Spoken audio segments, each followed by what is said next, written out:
So for today's vlog na ay kasama ko na naman ang aking pinsan. So sobrang tagal na nitong video na to or ng vlog na ito, and ngayon lang ako ulit sinipagan mag-edit. Siguro nung 2024 pa ito. Grabe naman sa sobrang tagal, be. So ayan, ang nagvi-video nga ay ang pinsan ko, and as you can see, pinag-tour niya muna kayo doon sa mga area ng bahay kung saan namin lilinisan. So yung kwarto, yung kusina, yung sala, and ayan, sa part na yan nakikita nyo naman nagsistart na akong maglinis.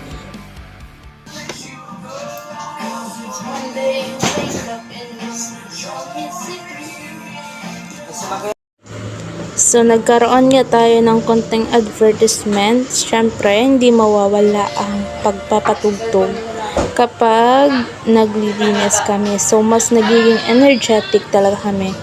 And, alam mo yun, ang ganda lang sa feeling na magpatugtog habang naglilinis. Kasi mas, feeling ko lang for me, mas mabilis na natapos yung gawain kapag nagpapatugtog. So now, nakikita nyo, nililinis ko na yung cabinet. Diyan nakalagay yung mga kaldero, kawali na ginagamit every time na nagluluto.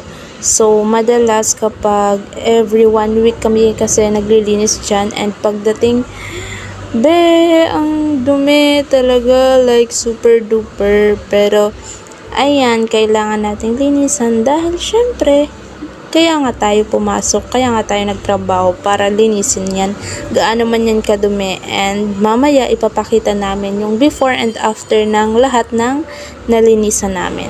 And after that, ang aking pinsan naman ay syempre bago siya magtrabaho, ay sasayaw muna siya, magti-tiktok na muna siya. Syempre, hindi mawawala ang extra natin dyan, So, ayan, siya naman yung naka-assign sa paglinis din ng cabinet na andyan din sa kusina. So, ang mga nakalagay dyan ay yung mga ingredients like yung suka, toyo, mga ganun, mga dilata. And yung nasa baba is yung ibang kaserola na ginagamit din sa pagluluto.